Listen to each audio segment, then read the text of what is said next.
কথা বলছেন সেনাবাহিনী প্রধান জেনারেল ওয়াকার উজ্জামান।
এই দিনটার অপেক্ষায় ছিলাম, একটা সুষ্ঠু নির্বাচন।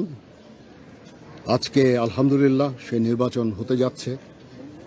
সকাল থেকেই সারা দেশে অত্যন্ত শান্তিপূর্ণ অবস্থা বিরাজ করছে এবং ভোটের একটা অনুকূল পরিবেশ বিরাজ করছে। আমি সকালেই খবর নিয়েছি সারা বাংলাদেশে কোথায় কি হচ্ছে। আমার কাছে যে খবর সেটা হচ্ছে যে অত্যন্ত শান্তিপূর্ণভাবে নির্বাচন চলছে। আমি সবাইকে অনুরোধ করব, সম্মানিত ভোটারদের অনুরোধ করব, আপনারা নির্ভয়ে আপনাদের বাসা থেকে বের হয়ে পোলিং স্টেশনে যাবেন এবং আপনাদের ভোট দেবেন। এটা আমাদের জন্য অত্যন্ত গুরুত্বপূর্ণ দিন। আর যারা ভোট দিতে পারছেন না, আপনারা মিডিয়ার লোকজন, আপনারা কিন্তু একটা অত্যন্ত গুরুত্বপূর্ণ কাজ করছেন। সারা দেশের পরিস্থিতি জনগণকে জানাচ্ছেন, জনগণ আশ্বস্ত হচ্ছে এবং তারা এই ভোট দিতে যাওয়ার জন্য উৎসাহী হচ্ছে। সবাই ভালো থাকেন। ইনশাআল্লাহ আমরা একটা